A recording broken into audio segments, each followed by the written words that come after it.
All right, Jim Lawson with Jiu-Jitsu Mag, and I have a special guest for the Veterans Day edition.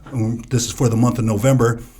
I have Jocko Willink on today, and we want to talk about the relation between Jocko's experience in the military and how the role that Jiu-Jitsu played in your life in the military, outside the military, on the mats, off the mats. And we'll just get right into it. So, Jocko, welcome. Thanks for having me on, man. So let's kind of go back to the time where you figured you wanted to join the military. Was it something that I want to be a Navy SEAL, or I just want to be something larger than myself? Walk us through that path. I wanted to be some kind of commando. You know, when I was a little kid, I was always running around the woods playing with fake machine guns, BB guns, whatever stick I could find, I would turn it into a gun. And that's what me and my friends did, and I just always wanted to do that. Now, would you say your childhood was filled with a life of scrapping, just kind of being physical with other kids from time to time? Or no, not really. You just kind of channeled that within the sports. In other words, were you the story of the troubled youth? I think troubled youth is a decent, I think that might be a little bit too strong, but I was a rebellious kid. I liked hardcore music.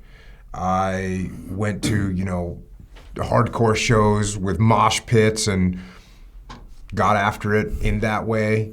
And we did get into a lot of fights when I was a kid. But luckily for me, I joined the military because that's a good disciplined path to get you squared away real quick. So the whole process, it's not something like when you join the Navy, I'm going to be a Navy SEAL right off the bat, per se. There's a process. What's that process of how they identify you as eligible to be a Navy SEAL or go, get accepted to BUD/S to train? Well, the contract, I did an old contract that was called Dive Farer. So I enlisted for 6 years. And when you enlist for 6 years, you get the opportunity to take the screening test to get to go to BUD/S. The screening test to go to BUD/S is not hard at all.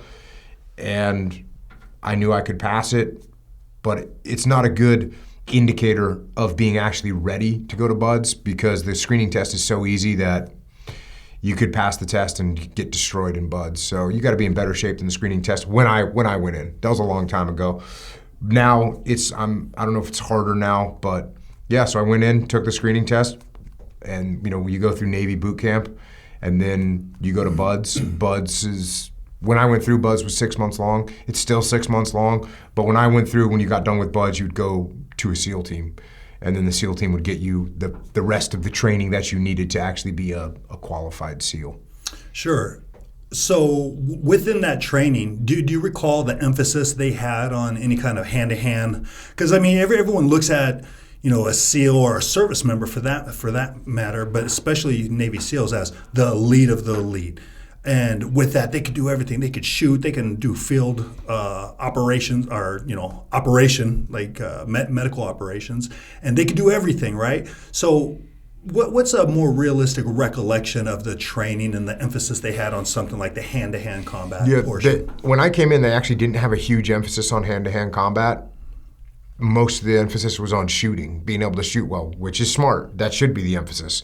If you get to a situation where you don't have your gun anymore, you got a problem, a real problem. But we did do hand-to-hand training, and the first hand-to-hand training that we had was it was a little bit, I would say, I think it was based on Sansu, and it was very choreographed but aggressive. So, hey, if the person does this, whatever, overhand strike to you, you're gonna do this. And you know what? If you're a 20-year-old guy that's in good shape and somebody throws a looping, sloppy overhand punch at you and you hit them, in the face 3 times and then knee them in the balls and then kick them when they're down, hey, it's gonna work. It's fine. It works. But, it's not realistic. It wasn't realistic. And then they actually formed up a group of guys that started specifically looking for good ways to train. And so then we went from that system, and I would say there was a good point where the guys that were in there were real open-minded and trying different things and bringing in the best, incorporating the best.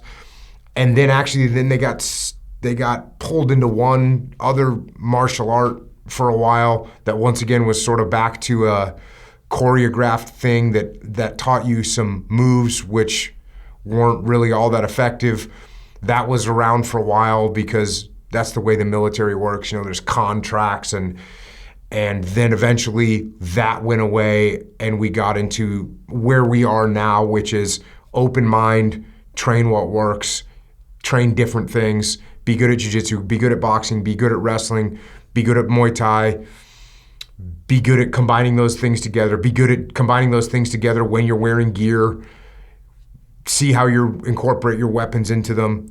So that's where we ended up. And what's good is as you train in fighting, you get better at fighting. And that means you can handle more situations, because even though we focused on shooting, when the wars started, we actually realized, at least I did, hey, there's a lot of times where you can't shoot. So you go into a building to capture a bad guy, and the first person that you encounter is a 17-year-old boy. That's clearly not the person you're going after. But he's not carrying a weapon, and he's not doing what you tell him to do. He might even be somewhat aggressive towards you. So can you shoot him?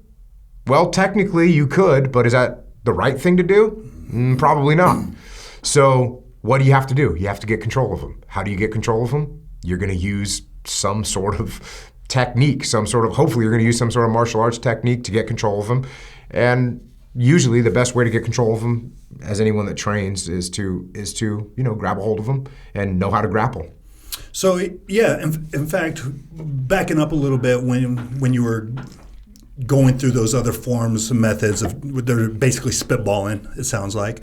Do you remember the time frame around the years? I came in 1990. Okay. So in 1991, we were pretty engaged in that first system. And then as time went on, I would say it wasn't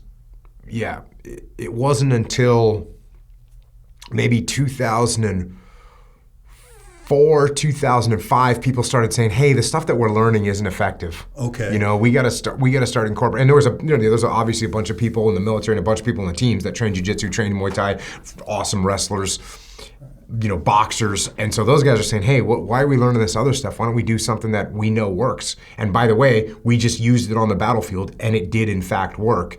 Whereas other guys are trying some of these other things that are floating around, and they're not effective. They're just not effective.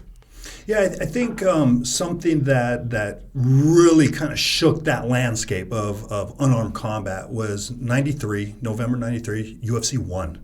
They see the skinny guy in pajamas, choking people out that were just, they were physical specimens themselves, at least they look like it. But then you have the skinny kid, like being able to, as you pointed out, control these other physical beings, right? So I remember around the mid-90s, people started getting introduced in a certain way. And then that's how I was introduced into the Jiu-Jitsu arts. Because you would consider yourself an early adopter, correct? Yes. And at least here in the States. How did you get involved with Jiu-Jitsu specifically? Because you're on record as saying that, man, outside of a firearm, learn Jiu-Jitsu. You're pretty emphatic about learning Jiu-Jitsu. Absolutely. I was very, very lucky. I was on deployment, my first deployment, so I was like 92, 93, and there was a Master Chief, a guy named Steve Bailey, a senior, a Master Chief, a senior enlisted guy inside the Navy, and he was an awesome fighter. He was a Muay Thai guy, and he had trained Jiu-Jitsus with the Gracies in Torrance in the garage. And so he was like a white belt. And no one knew anything at this time. Like right now, if you get into a street fight, that person that you're fighting knows something from watching UFC or playing around with their friends. This is when no one knew anything. Yeah, like a two-stripe white belt was advanced technology at that time. Oh yeah, for sure. And so he asked if anyone wanted to learn how to fight. And myself and a couple other new guys were like, absolutely.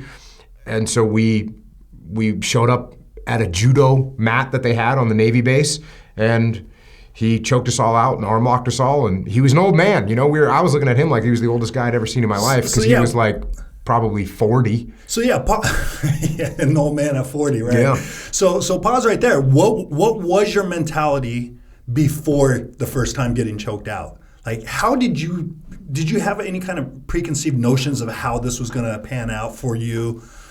No, I mean, even at that time, like I'd been in a lot of street fights before. And I know everyone talks about like, it's like when you get the guy that comes into the jiu-jitsu gym like, oh, have you ever trained before? And he's like, I've been in a lot of street fights. And you know that he doesn't know anything. So that's exactly who I was. I'd been in a lot of street fights, and I knew what won street fights is.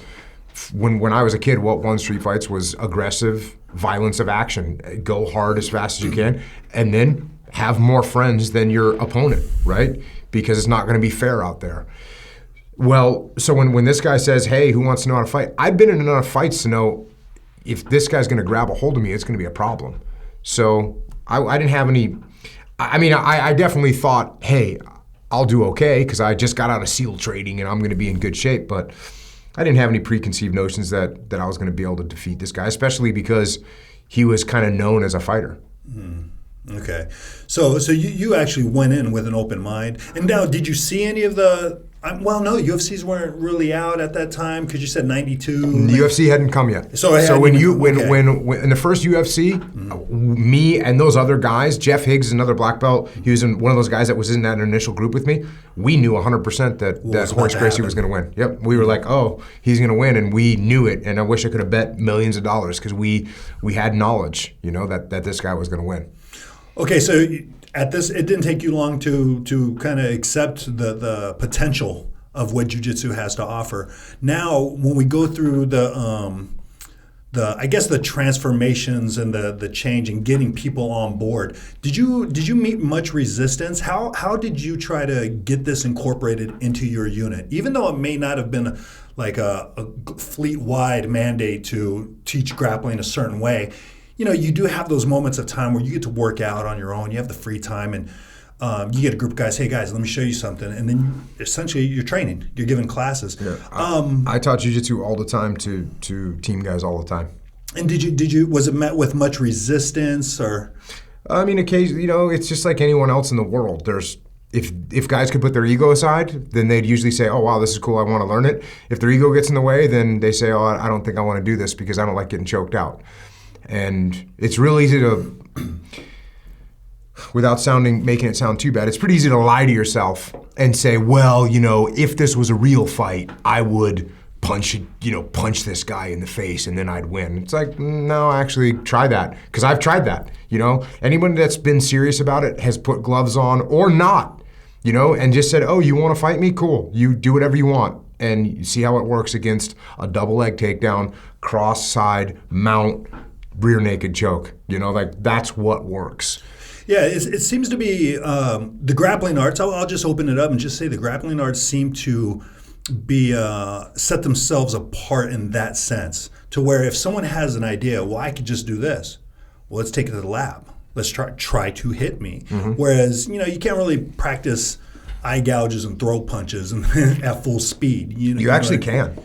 Well, eye gouges. Oh, in jiu-jitsu. Is that what you're saying? Or? No. Like if someone says to you, "Hey, I will gouge your eyes out," okay, and you say, "Okay," then go. I've done that before. I've had guys that said, "Oh, I will gouge your eyes out, or I'll bite you." Okay, cool. You do that.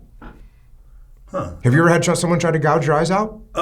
It's not this easy thing. It's not a fight stopper. No, but yeah. To that point, everything else. I mean, outside of, I've never verbally said try to gouge my eyes out. But yeah, now that you haven't had someone say, "Well, I would gouge your eyes out." Yes. And then you say, "Okay, let's try it out." Right. Go for it. Right. Because you're a black belt in jiu-jitsu. Okay. Right. Imagine someone that doesn't know jiu-jitsu, and you're mounted on them, and they're going to try and gouge your eyes out. Not happening. What's going to happen? They're going to reach up for your face, and you're going to arm lock them. I mean, they don't even know. It's just an ignorant statement. I've ran that course before of, the people that are like, well, I do this and I do that. Okay, cool. Do it. Let's see what you got. Yeah, that's a great point. And essentially that is the point I was about to make, is that you can. Let's see what the truth is. And, you're here talking to me with both eyes still intact. So, yes, I am. So apparently, the stuff works. And I think that is kind of getting into a broader spectrum of what jiu-jitsu is it's kind of a truth serum. It's the mats, you know the saying, the mats don't lie. They do not. So that being said, how does it help you in your problem solving tactics and strategies? Even though it's on the mats, do you take those principles, and when you were still in, did you apply them to some of your leadership skills? I applied jiu-jitsu to everything that I do in my life.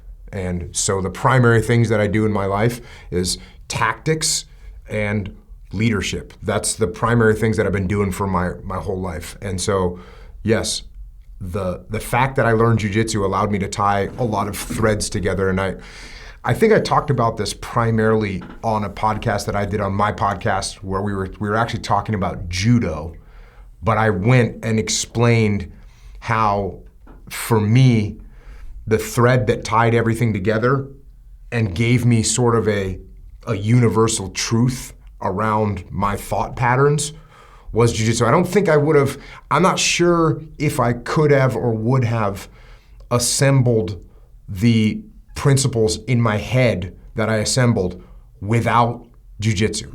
So the common examples that I talk about to kind of explain this are, if you're on the battlefield and you are in a firefight, what you want to do is lay down cover fire and maneuver to the flank of the enemy where they're not paying attention, and then attack them from their flank, and then you'll take them out. In jiu-jitsu, what does that mean? That means that I'm sitting there attacking your neck, and as I'm attacking your neck and you're defending it and you're distracted, then I take your arm. And in leadership, what it means is, if you have a big ego, I don't attack your ego. Instead, I talk to you and massage your ego, but then I plant my ideas in your head from another direction, from the side, and that's how I end up winning. That's one example of the multitude of ways in which leadership, tactics, and jiu-jitsu all kind of overlap in every part of the basic principles that kind of govern those things in my mind. Sure. So you have the physical expression of it, where there's literal physical problem solving that you have to do. I need to move, or I need to hip out, or else my arms are going to get caught. But then what you just explained was more of a mental jiu-jitsu, stroking the ego, planting the seeds, walking off, let that thought grow, right? Mm-hmm. So in your books, and you have Echelon Front, where you go and travel and you impart some of these principles of leadership, and it's cool hearing how jiu-jitsu plays a role in the construct, the mental construct, and how you approach that. Give us a kind of the, I guess, quote unquote, non-warrior method of what you just explained. So if someone's running a business, mm-hmm. How does that look? Explain those principles. It's the exact same thing. So in jiu-jitsu, if you're being hyper aggressive in jiu-jitsu, and what are you doing? You're expending all of your energy. You're not really assessing how your energy is going to benefit what's happening. So if you're being hyper aggressive, you're trying to get past someone's guard, trying to get in there, and they have a good guard. And next thing you know, you look up 6 minutes later and you're completely gassed out, and then that person sweeps you, gets on top, and destroys you. What happens in the business world? Well, let's say you're being hyper aggressive in the business world. You're expending all your capital. You're trying to move into a new market. You're buying real estate in areas that you haven't really figured out if it's going to work yet, so you can get into new markets. Then you look up and all of a sudden you've got no capital left and you don't have enough operating money to cover your expenses, and you're gassed out. So you get crushed. So that's it applies to everything. Someone asked me the other day on social media, because I talk a lot about detaching and being able to detach from a situation physically and mentally. So don't let your emotions get off. If you start getting emotional, take a step back. If you start getting engrossed in a problem, you're too close to it, take a step back. And this guy says, how can I get better at detaching? And I said, start training jiu-jitsu. Because what happens in jiu-jitsu? If you're sitting there, it's like this. When you're training jiu-jitsu, if you're coaching jiu-jitsu, you're watching someone, you can see the mistakes that they're making, right? You're allowed to tell them, hey, back away from his guard, step back. But if when you're doing jiu-jitsu, you have to get to a certain level before you can assess and say, wait, I've been trying to push through this guy's knee shield for 2.5 minutes and I haven't made any progress. Maybe I need to step back.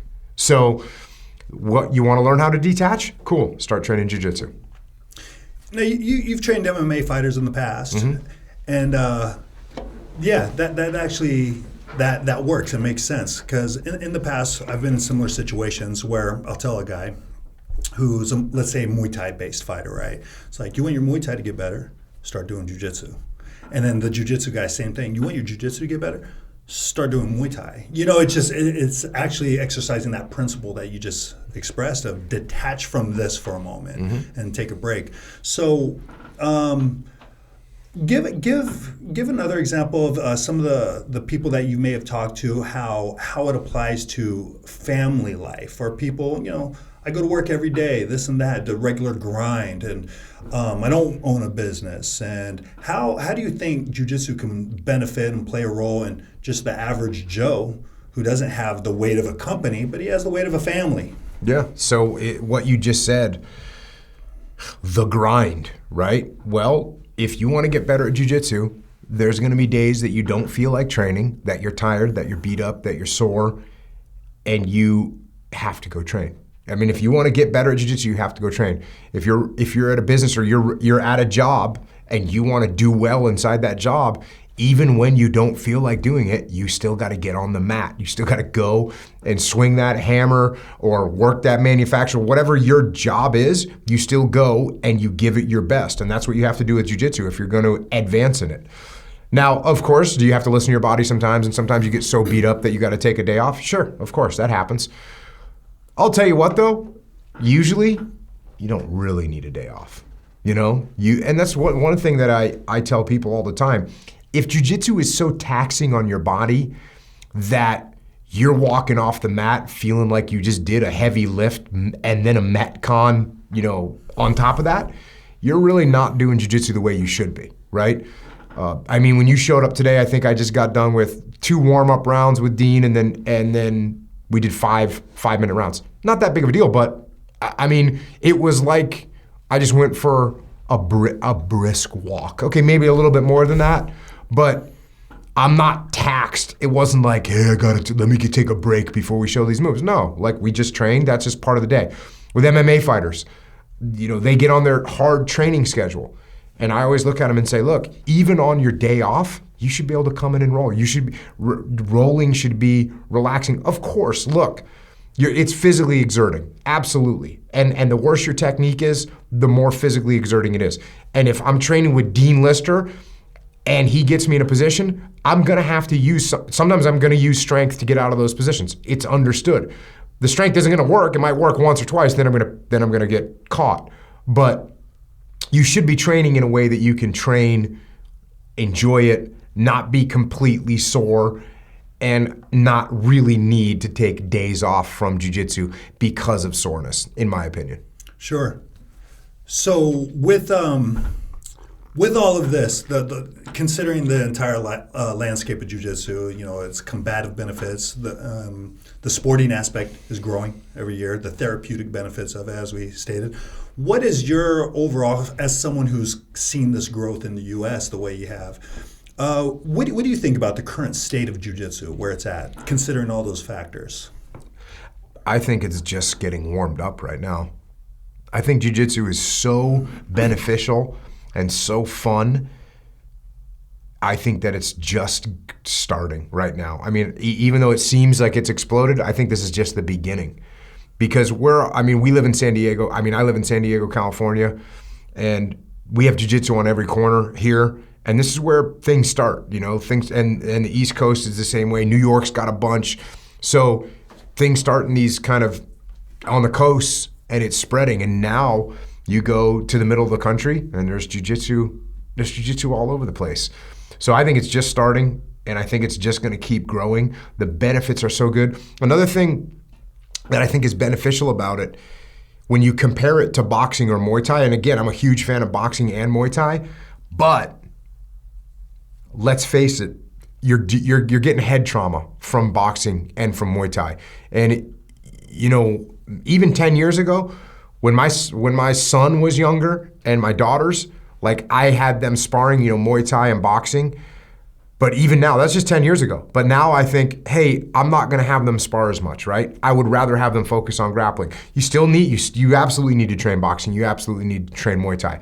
But if you're going to go next level, if you're not going to be a pro fighter, but you really love combat sports, being a hobbyist in Muay Thai or boxing is much more punitive on your body than being a high-level hobbyist that competes for fun in jiu-jitsu. So I think that's going to be beneficial. I think, just like football is kind of losing favor in some areas because of the brain trauma it causes to the kids, I think the same thing's going to happen with striking. Again, you got to know striking, you got to know Muay Thai, you got to know boxing, but I think that jiu-jitsu is going to become more popular as more knowledge about CTE comes out and parents look around and say, look, I want my kid to know how to fight, but I want to protect their head. Okay, cool. That leaves them wrestling and jiu-jitsu.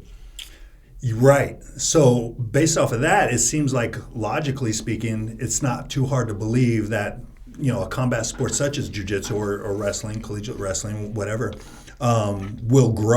should grow, logically speaking. However, what do you think are some of the obstacles that get in the way of jiu-jitsu to where it's not bigger? Like, for instance, my humble opinion, I think it should be an Olympic sport. And I think one day, I have hopes it will be, and I see the fun.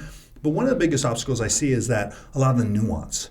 It's hard to put an entertainment value on that for the layperson. So that's given an example of one obstacle I see in front of jiu-jitsu to making it this kind of sport that people gravitate towards. Do you see any obstacles? No, I actually don't. I think jiu-jitsu is going to become so popular that it's going to be as popular. What you just said is interesting because, think about the rules in baseball, right? There's all these rules, and what does it even mean? Like, if you don't know anything, it's like, okay, a better example would be cricket, right? Have you ever watched cricket before? No. My wife's a Brit. Cricket is this complex sport that's hard to understand.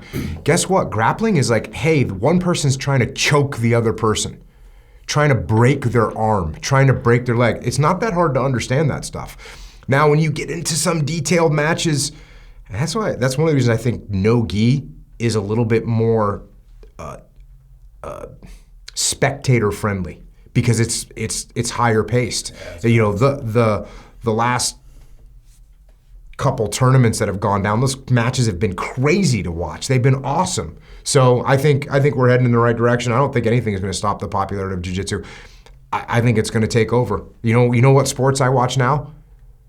Do I watch football? No. Do I watch baseball? No. Do I watch basketball? No. I don't watch anything but UFC and grappling.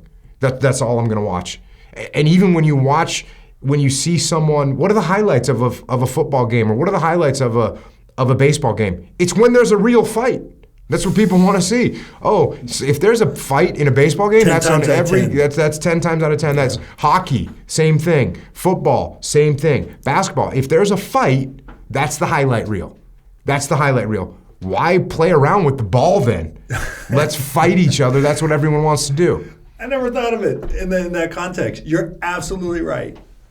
10 times out of 10, if there's a fight on an NBA, MLB, it's getting showcased, or even soccer, it's getting showcased. Bringing it back to just kind of the whole military experience. How do you see jiu-jitsu helping veterans exiting, current military members, and coping? How does jiu-jitsu help coping? Two things. Number one, when you get out of when you're in the military, you have a mission and you're working, you have a purpose, and that feels good. When you get out of the military, all of a sudden, if you're not careful, you don't have a mission anymore. So jiu-jitsu becomes a mission. Oh, now I'm gonna learn how to fight people, which is awesome. It's a great mission and it's a great additive to whatever you're doing to earn a living. If that doesn't seem like a mission enough because the job that you're in doesn't really supply that sort of attitude, cool. You work your 9-to-5 job and then you train 2 hours a day and you try and that becomes your mission. So there it's very beneficial. The other way it's very beneficial is when you're in the military, you got a group of friends that you suffer with. That's what brings the military together. That's what makes teams form, is that people are suffering together. And as you suffer together, you bond. It's what happens on the jiu-jitsu mats. You suffer together and you bond. That's what happens. So you end up with a unit, a group, a gang of people that you interact with, that you go through mutual suffering with, and you develop that bond, you develop that trust, and that's beneficial for human beings. So wrapping this up, everything you just said, let's continue that. Someone, whether it's a veteran, whether it's a civilian, just a person is on that fence thinking, man, I think after what I just heard, I think I want to try it. I think, Jocko, what's that final push to get someone to push through that threshold? It's interesting. It's different for everybody. So on my podcast, myself and Echo Charles, we talk about jiu-jitsu on every podcast. I mean, at some point, jiu-jitsu is going to come up. I would say 99% of the podcast, we talk about jiu-jitsu at some point. And people will say, it took me 104 podcasts of hearing you guys talk about it before I finally went down and signed up. Some people heard us talking about it 3 times and they said, wow, that sounds like fun, I'm gonna go try it. So there's that barrier that they have to get over. So that's what, it's gonna be a little bit different for every person. But what I say is, you gotta go try it. You gotta go do it. You gotta go at least, and it doesn't matter how old you are, how young you are, the biggest thing you gotta get out of your way is your ego, because you might be a big strapping dude and you're gonna go in there and you're gonna get submitted by somebody that's half your body weight. That's what's gonna happen, and it seems unbelievable. I was just on a podcast with a guy named Theo Vaughn. He's a real nice guy, he's a comedian, but he's never trained before. And somebody asked, they do questions, and somebody asked how long it would take me to tap him out. And he thought like 5 minutes in his mind. And that's what proved to me that he's never trained before. Because if you've ever trained before, you know that if somebody's a black belt, a current black belt, a big strong black belt that's bigger and stronger than you are, and you haven't trained before, you're getting tapped out. So that's what people think. They think, oh, well, it'd be different for me, or I can figure it out. No, get in there, put your ego in check, and just go start training. You'll get so many benefits from it, from your life, you'll become a better family member, you'll become better at work, you'll get more mental clarity, you'll understand the world better. Think about what I just said. You'll understand the world better if you train jiu-jitsu. That's a fact. I know it's a fact for me. I absolutely understand the world better because I train jiu-jitsu. And not only that, it's the root of my principles that I live by. So if you're on the fence for training jiu-jitsu, get off the fence and go get on the mat. Continuing with that, how does someone identify a good academy?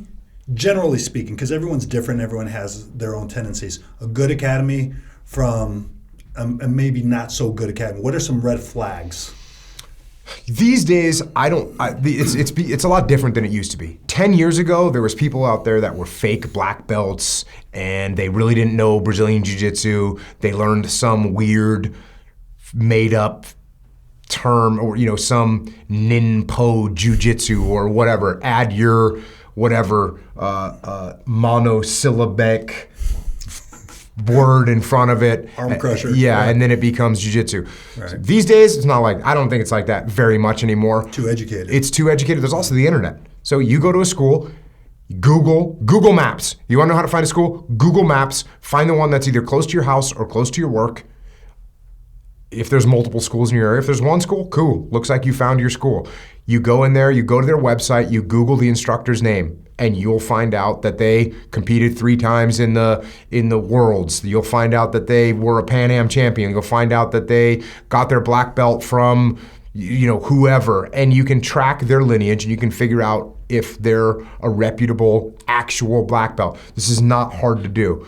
You could actually just go out on the internet too and ask, say, hey, this school's in my area. Does anyone train there? Does anyone know this? And someone will come back and say, yep, I've been training there for 4 years. He's a great guy. He's a great instructor, whatever. That's cool. I guess occasionally, even these days, you might get someone that says, hey, that guy's a fraud. Cool. Then you don't go to that school. Once you've Google mapped and you've found 2 or 3 jiu-jitsu schools in your area, if you're in California, you might find 4 or 5 or 6 or 7. If you're in Minnesota, you might find 1. But if there's multiple schools, go try them out. Stop by and say, hey, I'd like to train here and see what the schools are like, because jiu-jitsu is not cookie cutter. So there's some schools that are very traditional and it's only gi and they're bowing before they get on and off the mats and there's no being late to classes. And that's cool. If that's what you want, that's cool. Some schools are just wild. There's no rules. And the classes are very open and there's no gi and there's no uniform and you're gonna go and train and grapple. That's cool too. I'm down for all kinds of jiu-jitsu.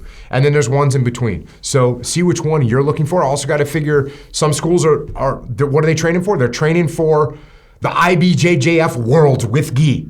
And they're training hard for that. That's cool. Some places are training because they want kids or people to know how to defend themselves. That's cool too. What are you looking for? So figure that out. Try a couple different schools. Pick one. Start training. So at the end of the day, there's no real excuse. No, there's no excuse. Even with the internet, they can gather some friends together. My at the coffee table. My buddy Leif, who I wrote Extreme Ownership and the Dichotomy of Leadership with, he was saying, hey, I was like, well, why aren't you training right now? And he said, well, it's really hard in New York. There's not that. I was like, give me your phone. And I literally Googled, I put his address in and I Googled, there was like 4 jiu-jitsu schools in his area of operations. And it was awesome. And he was like, thank you, because he picked the one and started training there and he got himself back into jiu-jitsu. So that's what it takes. And it's the right thing to do right now, and that's why I'm doing everything I can, with the kids' books, like introducing people to jiu-jitsu, the field manual, the Discipline Equals Freedom field manual, teaching adults about jiu-jitsu, having, being with Origin and getting jiu-jitsu out there, making the best jiu-jitsu gear. Like, that's what we're doing. This is a huge part. Right now I can't invest any more of my time or life into jiu-jitsu. I'm all in with jiu-jitsu, with Origin, with my books, with my life. That's what we're doing. We're bringing jiu-jitsu to the next level.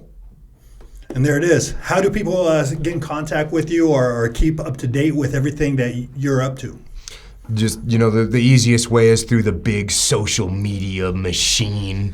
So on Instagram, on Twitter, on Facebook, I am at Jocko Willink. And if you want to have a conversation with me, probably Twitter is the best if you want to ask a question or something like that. But I'm on all those platforms. I read through comments and answer people's questions because I'm trying to spread the word.